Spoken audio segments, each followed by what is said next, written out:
So I kept going. I resumed my classes as normal.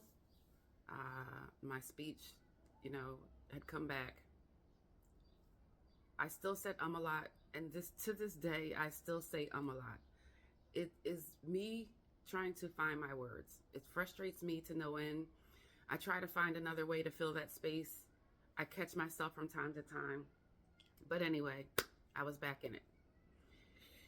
So that again was October 23rd of 2009. I apologize if I gave the wrong date in the last video, but it all began on October 23rd of 2009. So I'm back in working on my prereqs at Camden County College. July rolls around, July of 2010 now. So in July of 2010, my daughter is on vacation. She's in Connecticut with my father, visiting. I wake up one day. It's a day that I don't have school, but I have homework to work on. And things just don't seem right to me. The best way I can explain it is that the world seemed loud to me, almost like exaggerated. There was a metal trash can outside of my bedroom window, and it was raining. And the rain sounded so hard when it was hitting. I can't even describe it, but it was like abnormally loud for rain to be falling, and it wasn't even raining that hard.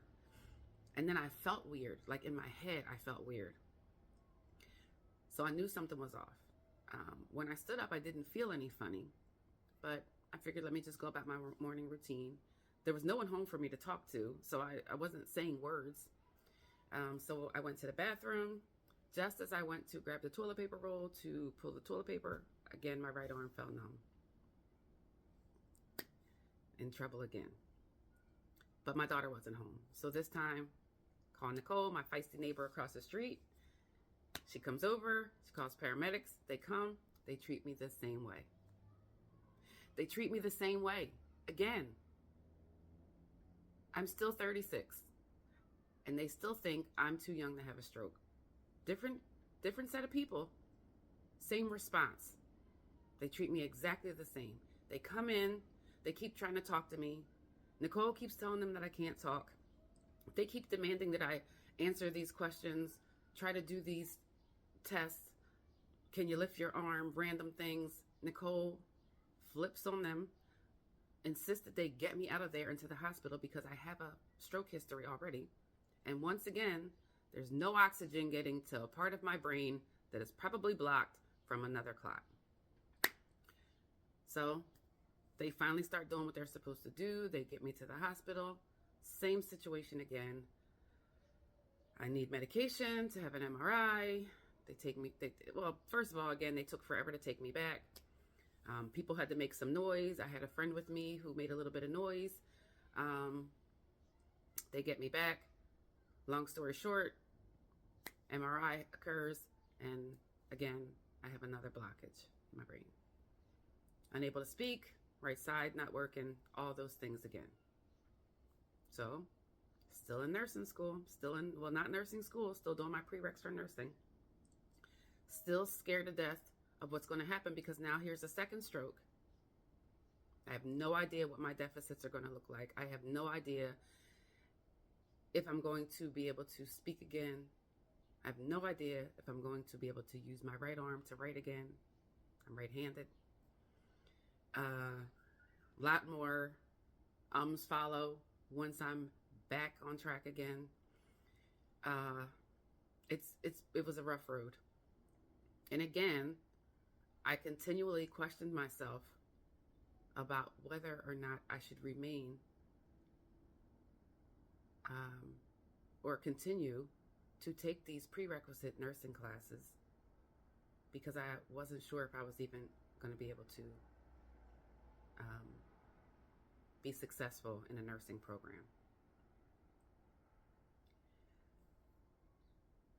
That experience, those two experiences, reshaped me. They made me sit up and pay attention to life. It made me be more active, if I can use that term, in my own life. What I mean by that was I was never a person who took trips or went on vacations. For me, it was always about I have to work, and then I have a kid to raise. I have to work, and I have a kid to raise. I think at that point in life, I started paying attention to the fact that life was short. And I knew that I needed to do something different. What I knew was nursing as a career would allow me to do something different, because up to that point I had made pennies. I was a single broke parent, or a broke single parent, barely making any money as a caregiver. Full disclosure, I think I was making like $8 to $10 an hour. I think I made $10 an hour when my cases were shorter, only 2-hour cases as opposed to 4 hours, but I made pennies. My rent at the time was $9.45. I had car insurance. I had electric and gas. I think I had a car payment at the time. I had a car that was repossessed 3 times while I was taking my prerequisites for nursing school. So I didn't want to quit.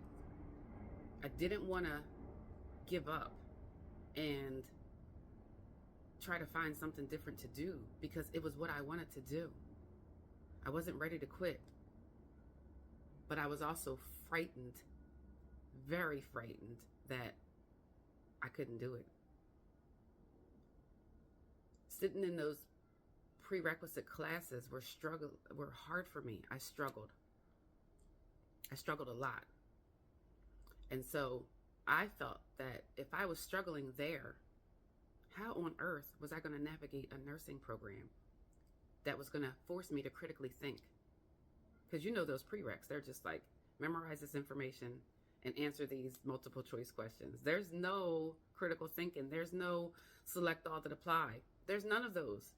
Not for my prereqs anyway. There was basic multiple choice, memorize this information, A&P, know these bones, know these muscles, English comp, write this paper.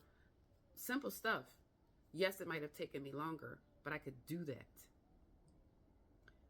I was not sure if I could do critical thinking. And so I put on my big girl pants and took a big breath and made a decision and decided to stay in it and push and work as hard as I could and keep going. And I did. And I will share with you how that went.